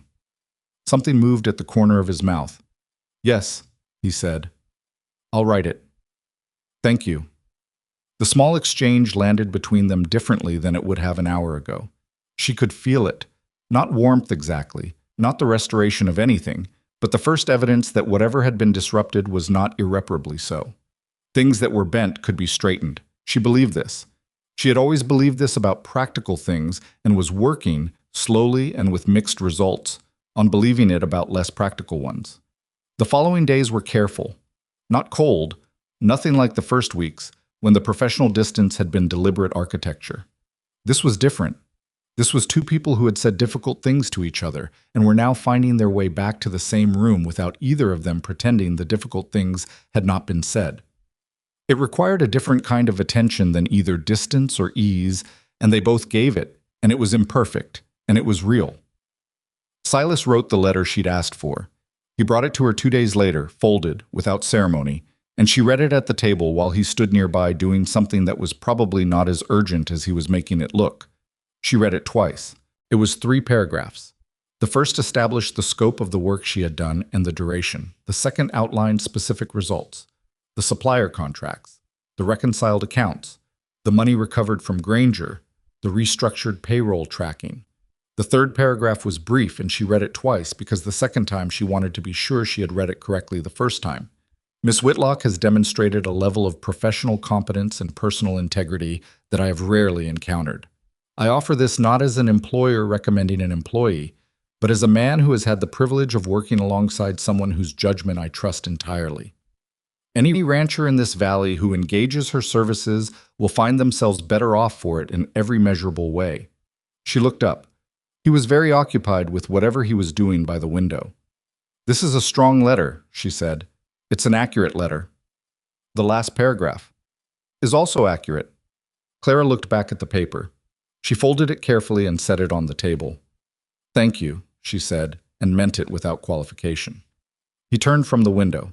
He looked at her with the straightforward attention that still occasionally caught her off guard. "You're welcome," he said. Without qualification. She looked at him. He was not smiling exactly, but there was something in his expression that suggested he knew what she had just been thinking and found it in some fundamental way characteristic of her. She did not know how she felt about being known that well. She was beginning to suspect she felt more than one thing about it, and that the things she felt were not all straightforward. The ride to Hennessy's property happened on a Thursday, when the roads had cleared enough for a reasonable passage. Silas rode with her, not because she needed the company or couldn't manage the meeting alone, but because he knew Hennessy from years back, and the introduction would smooth what might otherwise be a long first conversation. George Hennessy was in his 60s, a compact and deliberate man who ran a cattle operation twice the size of the Mercer Ranch with a workforce of 12 and an accounting system that he described, without apparent shame, as a shoebox and a prayer. He had heard about Clara through the network of information that moved across the Montana frontier more efficiently than any postal service. Stories traveled fast in country where people were far apart and hungry for news. He was courteous. He was also clearly assessing her in real time, with the particular thoroughness of a man who had been managing a large operation for 30 years and was trying to determine whether this young woman was as capable as the stories suggested, or whether Silas Mercer, who he'd always considered a sound judge, had perhaps let personal interest cloud his professional one. Clara was accustomed to this calculation. She did not rush it. She asked Hennessy questions about his operation with the specificity of someone who already had a working model of what the problems were likely to be, because in her experience, large cattle operations with no formal bookkeeping tended to have the same categories of problems, even when the details varied. She listened to his answers. She asked 2 follow-up questions that made him stop and look at her with a slightly different expression than the one he'd started with. "What do you think the shoebox is costing you?" he asked. He was testing her. She could hear it, the slight formality of a man presenting a challenge. "I won't know until I see it," she said, "but operations your size, without formal account management, typically run 8 to 15% inefficiency on annual expenditures. On a spread this size, that's probably somewhere between $200 and $400 a year." He was quiet. "Could be less," she said. "Could be more. The shoebox will tell me." He looked at Silas. Silas said nothing, which was, Clara had come to understand, his particular form of eloquent communication.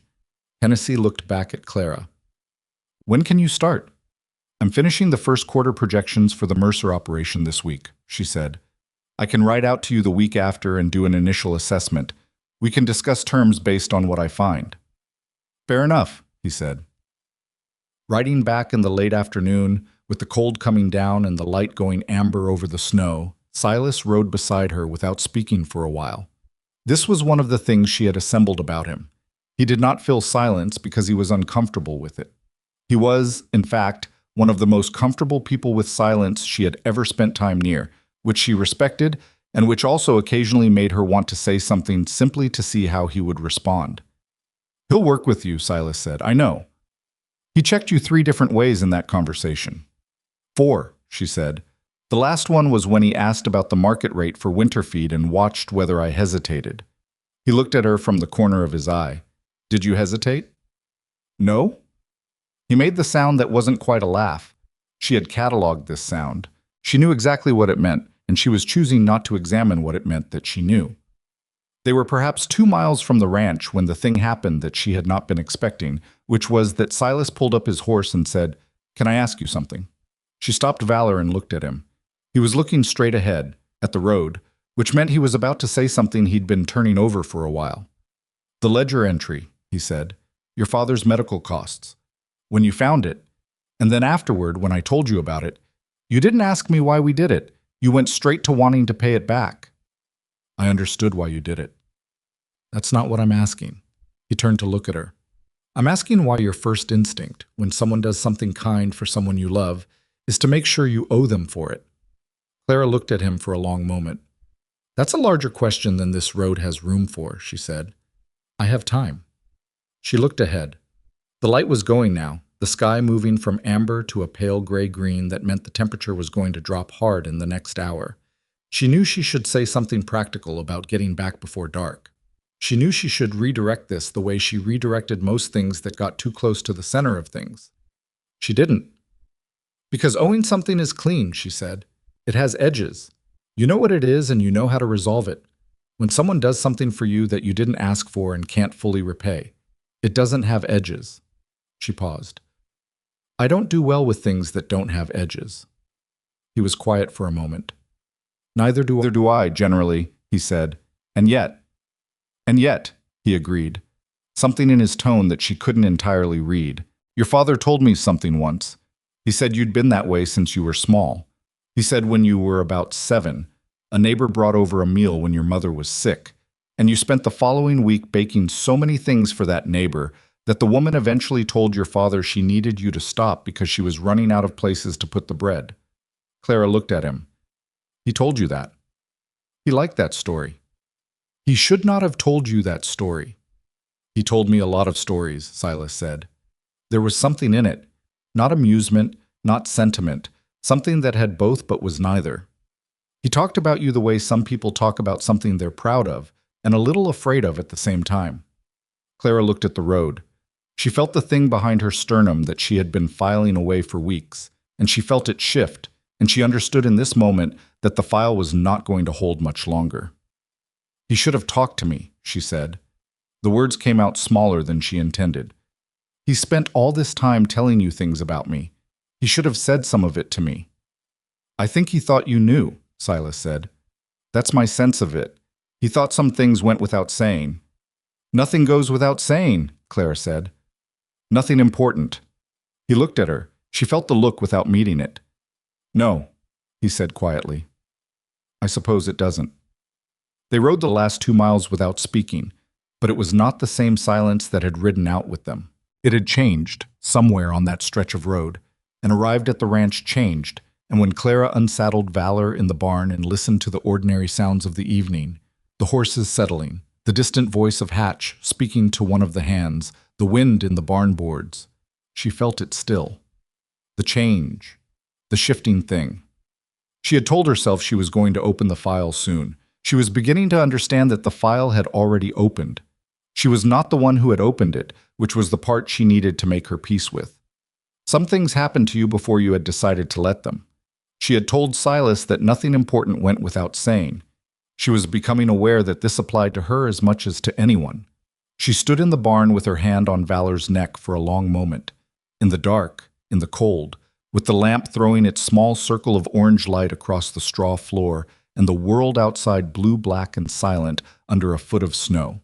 She was going to have to say the thing. She did not know yet when. She did not know yet exactly what the words were going to be when they arrived. But she knew, with the same certainty she brought to the accounts, the same precision she applied to numbers that didn't lie, that she was going to say it. And she knew, because she was honest with herself even when it was inconvenient, that she was not as afraid of it as she had been even a week ago.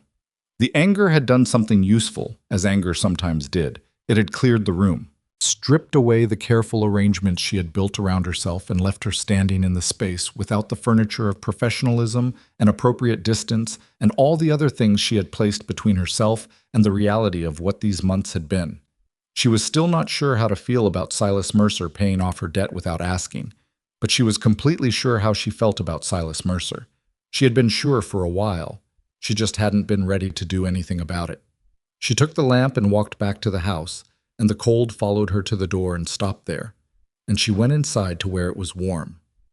The week after the ride to Hennessy's property, Clara made her final payment on the original advance. She had recalculated the schedule after the argument about the December payment, adding the $41 back into her wage account exactly as she'd demanded, and she had tracked it with the same precision she brought to everything. Not obsessively, not as punishment, but as a matter of principle she had decided was non-negotiable. Every dollar she put back in was a dollar that belonged to the arrangement she had agreed to, the one that had her terms in it, the one that was hers. She set the final amount on the table one evening in late January without ceremony. A small stack of bills and coin, exact to the cent, with a single line written on a piece of paper beneath it. Balance settled in full. C. Whitlock. Silas was across the table. He looked at the money. He looked at the paper. He looked at her. "All right," he said. "I'd like a receipt," she said. "For my records." He wrote one out without comment. His handwriting still pressed too hard on the paper, the letters still slightly too large. She had stopped noticing this as a flaw some weeks ago. She was not entirely sure when that had happened. She put the receipt in her personal ledger and closed it, and she sat for a moment with both hands flat on the cover and felt something complete itself. Not dramatically, not with any of the relief she might have imagined in darker moments of the previous autumn. Just a quiet closing, a thing finished, a door shut on what had been, and an unmarked one sitting in front of her that she hadn't decided yet how to open. "There's something else," she said. He waited. This was another thing she had assembled about him. He had a quality of waiting that was not passive. It was active waiting, attentive, the kind that communicated that what came next would be heard properly. "I've been thinking about what you said," she said, "on the road back from Hennessy's." "Which part?" "The part about my father, about the things he said." She paused. "About nothing important going without saying." Silas was still. "I said that," she said, "about other people, about him specifically, and why he should have told me things directly instead of working around the edges of them." She looked at the closed ledger under her hands. "I've been sitting with the fact that I said it and then went right back to doing the same thing myself." "Clara, let me finish," she said. Not harshly, just the way she said most things. Precisely, with clear intent. He stopped. "I am not good at this," she said. "I want to be accurate about that before I say anything else because I think you deserve accurate more than you deserve polished." She looked up at him. "I came here in November believing I knew exactly what this arrangement was and what it wasn't. I had it categorized. I had edges around it. And I have spent the last several months being wrong about that in ways I kept trying to ignore." He looked at her steadily. "I'm not going to tell you that I've resolved all of it," she said. "I'm not built for that kind of resolution on a timeline that fast. And if I told you otherwise, you'd eventually find out it wasn't true. And that seems like a poor foundation for anything." She paused. "But I can tell you what is true, which is that whatever this has been, the arrangement, the work, the evenings, the arguments, the things my father arranged without telling either of us, and the things that happened anyway, it matters to me. You matter to me. More than I planned for, and probably more than is strictly convenient." The room was very quiet. Silas looked at her for a long moment. The lamp between them was burning low and casting the kind of light that makes a room feel smaller than it is, warmer, more interior. He had the expression of a man who has been waiting for something and has just heard it, and is taking a moment to confirm that he heard it correctly before he responds. "That's possibly the most qualified declaration of feeling I have ever heard," he said. "I told you I wasn't good at this." "No," he said, and his voice had shifted into something quieter, something she hadn't heard from him before in quite that form. "I think it's the most honest one I've ever heard, which I find considerably more valuable." She looked at him. I'm not going to tell you I have all of it resolved either, he said. Eleanor she was real, and that was real, and I'm not going to pretend that doesn't sit somewhere in me still. Because it does. He paused. But I know the difference between something that belongs to the past and something that's standing in my kitchen telling me I matter to her. He held her look. And I know which one I want to be looking at. Clara felt something in her chest do the thing it had been doing for weeks. The shift, the movement, the loosening of something she'd held at careful tension. Only this time she didn't file it away. She let it be there. This is going to be complicated, she said. Most things worth anything are. I mean practically complicated. I work for you. I have my own property. I have the Hennessy contract starting and the Caldwell assessment next month, and I am not going to stop being the person I am because Clara. He said her name the way he said everything he meant seriously. Not loud, not forceful, just completely present. I know who you are. I'm not asking you to be anyone else. She looked at him across the table in the low lamplight, with the receipt in her closed ledger and the winter pressing against the windows and the $54 that had started all of this long since settled and done. All right, she said. It was not the beginning of something simple. She had been honest about that, and she intended to stay honest about it. The following weeks had the particular texture of two people who are navigating new territory with old habits, which meant they did it imperfectly, and sometimes badly, and occasionally very well. There were moments of ease, evenings when the conversation moved between the practical and the personal without either of them managing it naturally, the way water finds its own level.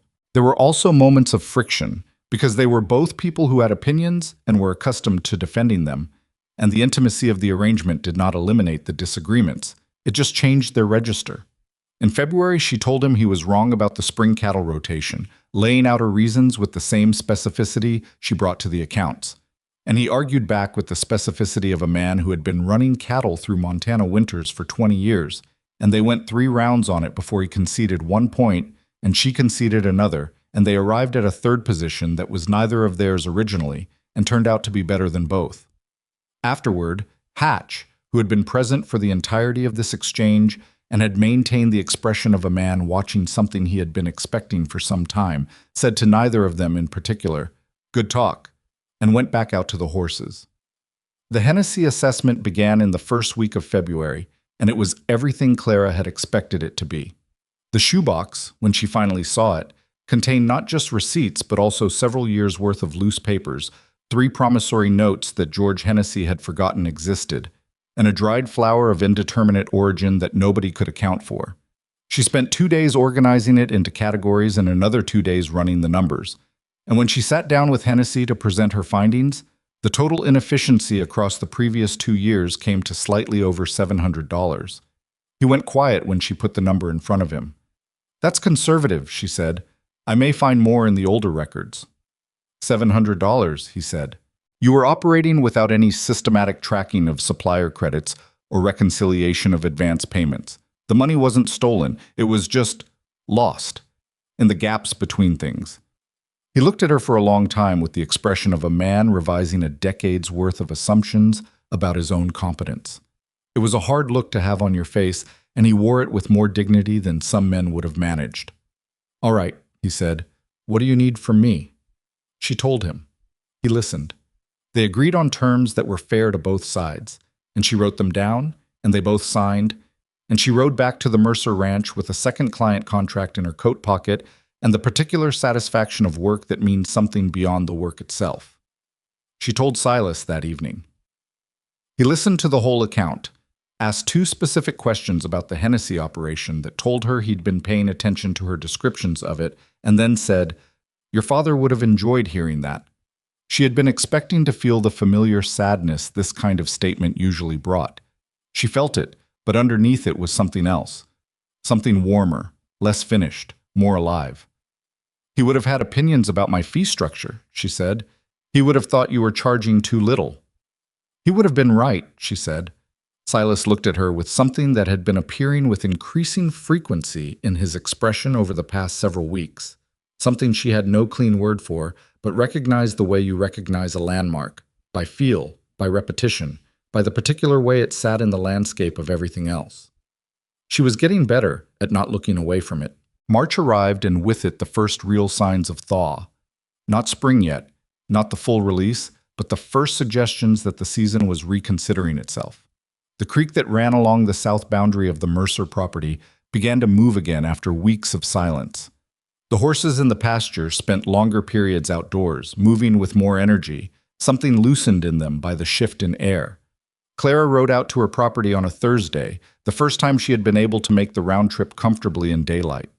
She walked the fence line as she always did, checked the cabin, stood for a while in the yard looking at the 40 acres in the late winter light. She had thought about this land so much in the past months, thought about it as the thing she was protecting, the thing the whole arrangement had been built around, the foundation of everything. Standing here now, she found herself thinking about it differently, not as the thing she was fighting for, more as the thing that had brought her to the fight, which was a different relationship entirely. The cabin was cold and quiet, the way uninhabited places got when a winter had moved through them without anyone inside to push back. She built a small fire, more for the gesture than the warmth, and sat with it for a while. She thought about her father. She did this less desperately than she had in the early months. The grief had not diminished, but it had settled, the way grief does when you stop trying to keep it at a distance and let it take up the space it actually needs. She thought about what he had arranged and what he had hoped for, and the letter at the bottom of the pine box, and the 7 entries in Eleanor's careful handwriting. She thought about the fact that he had not told her any of it, that he had worked around her edges, as Silas had said, planting things, and hoping they'd grow in the right direction. She had been angry about this. She was still not entirely not angry about it, but sitting in the cabin with the small fire and the light coming through the window at its late winter angle, she found herself thinking about why he'd done it that way. And the answer she came to was not flattering to herself and was probably true. He had known she would refuse. He had known that if he'd sat her down and said, "Clara, when I'm gone you should go to Silas Mercer," she would have said yes and then spent the rest of her life not doing it, out of sheer stubbornness and the particular pride of a woman who has decided that needing nobody is the safest way to need no one to disappoint her. He had routed around her pride because he loved her, and he knew her. She sat with this for a while. She sat with the discomfort of it, and the truth of it, and the strange, layered tenderness she felt toward a man who had been gone 8 months, and was still, apparently, one of the most present people in her life. She banked the fire when it had burned down, and she went back outside and she stood in the yard of her 40 acres, and she made a decision. Not about the land. The land was hers and was going to stay hers, and that was not a decision so much as a settled fact about the rest of it.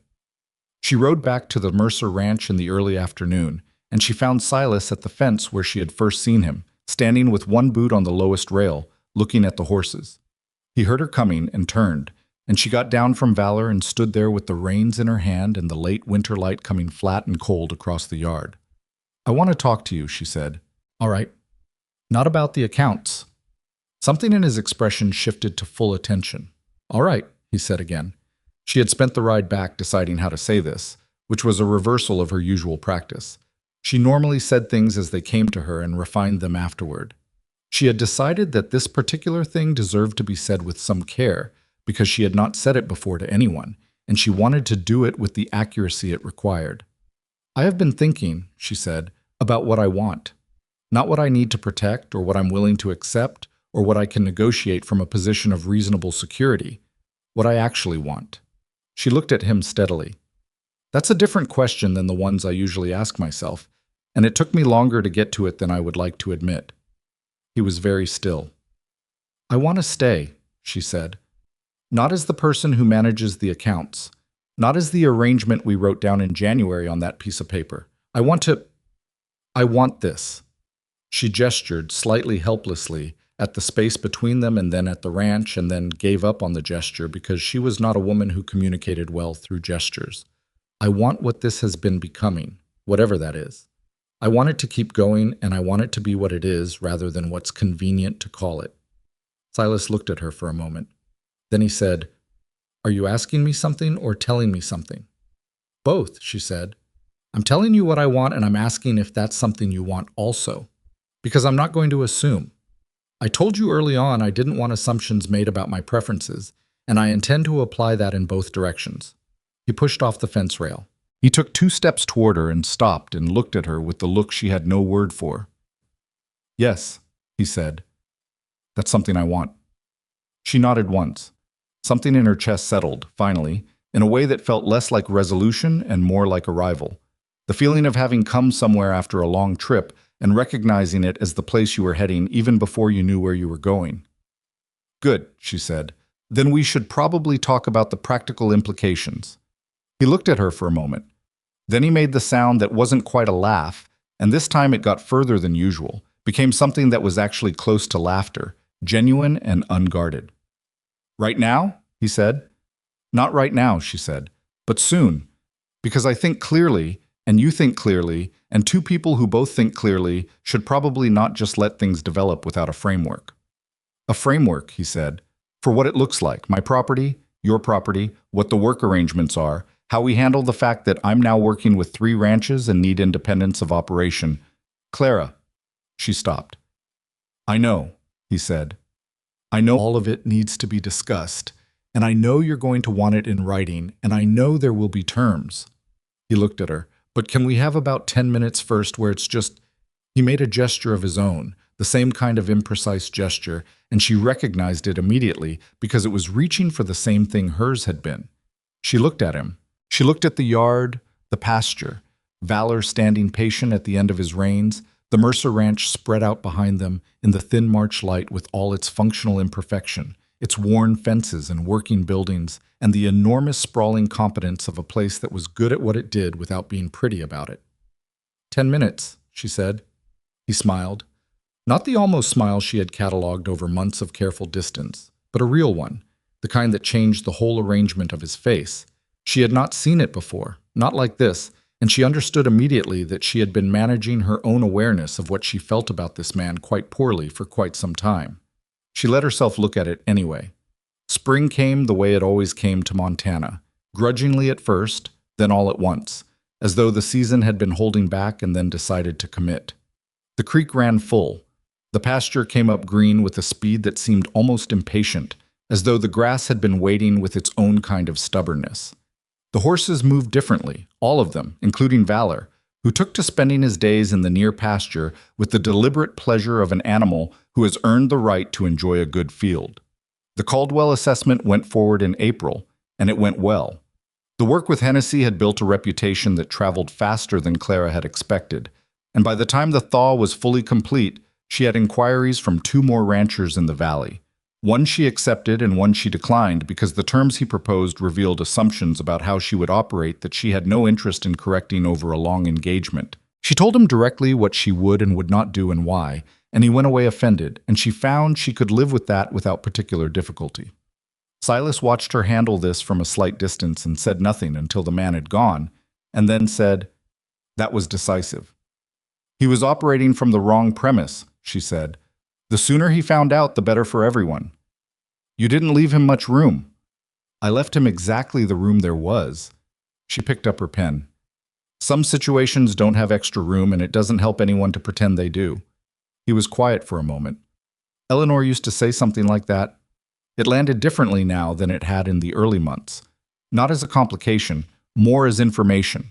Another piece of the person she was getting to know more fully, the history of this place and the people who had shaped it. She had come to understand that Eleanor Mercer was not a ghost she was competing with. She was part of the story she had walked into, the same way her own father was. The dead were present whether you acknowledged them or not. It was better to acknowledge them. "She sounds like she was worth knowing," Clara said.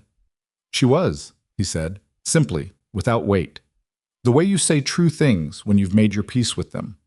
The formal conversation they had in April was, as Clara had predicted, detailed. They sat at the kitchen table with a fresh piece of paper between them, and they talked for 2 hours about what things would look like going forward. Her property, his property, the work she did independently, the work she did for the ranch, how money moved, how decisions were made. What each of them needed to feel that what they had built was genuinely shared rather than absorbed into one life or the other. It was not always easy. There was a point in the conversation where they disagreed about something sharply enough that both of them went quiet for a full minute, and then she said what she actually meant instead of the adjacent version, and he said what he actually meant, and the thing turned out to be resolvable because the actual disagreement was smaller than the thing they'd been arguing about.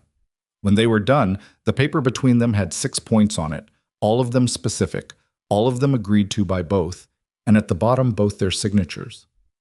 "The most romantic document I have ever been part of," Silas said, looking at it. "It's a practical document," Clara said. "Practical documents are romantic if you understand what they're for." He looked at her. "What are they for?" "Proof that two people took each other seriously enough to say the actual thing instead of the easy thing." She picked up her pen and capped it. "That's not nothing." He looked at the paper for a moment, then he looked at her. "No," he said, "it's really not." He asked her to marry him on a Sunday in May, which she would not have predicted on the grounds that it was neither the beginning nor the end of the week, and there was nothing particularly notable about it otherwise. They were in the barn. She was checking Valor's shoe, which had been giving her minor concern, and he was nearby doing something with a bridle, and then he stopped doing it and said simply, without preparation, "I want to marry you." She looked up from Valor's hoof. "Not because it's practical," he said.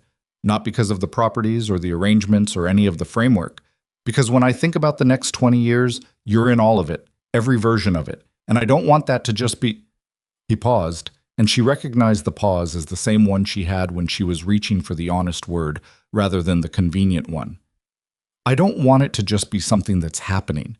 I want it to be something we decided." Clara set Valor's hoof down gently. She stood up straight and turned to face him. She thought about November. She thought about the yard and the fence post and the leather satchel and the number $18.40, which had seemed at the time like a wall and turned out to be a door. She thought about the kitchen table on the first day and the ledger with the broken spine and the coffee that was already cold. She thought about her father's box and Eleanor's handwriting and the drawing of the horse and the long Montana winter that had put everyone in the same rooms long enough to stop pretending. She thought about what she had understood, slowly and imperfectly and with considerable resistance, over the past 6 months, that strength was not the same as solitude, that independence was not the same as isolation, that accepting help from someone who understood what you needed was not the same as being rescued by someone who thought they knew better, that two people could stand in the same place without one of them disappearing. She had not known all of this in November. She had known some of it in theory and none of it in practice. And the distance between theory and practice turned out to be a specific man in a worn coat at a fence post on a cold morning, who had looked at her and made her an offer that respected what she was, instead of trying to replace it. "Yes," she said, not as a concession, not as the logical conclusion of a series of events, as a choice, clear-eyed, deliberate, made by a woman who knew exactly what she was saying yes to and had thought about it enough to mean it without reservation. He crossed the barn, and he took her hand, and they stood there for a moment in the ordinary light of a May morning, with the smell of hay and horses around them, and Valor watching both of them with the expression he always had, the one that suggested he had always known more than he was given credit for. They were married in June, on the property line between her 40 acres and his, because Clara had decided that the location mattered, and the location was this, not one place or the other, but the border between them, the shared edge. Hatch stood up for Silas. 2 women from Hargrove who had become, over the winter, something close to friends, stood with Clara.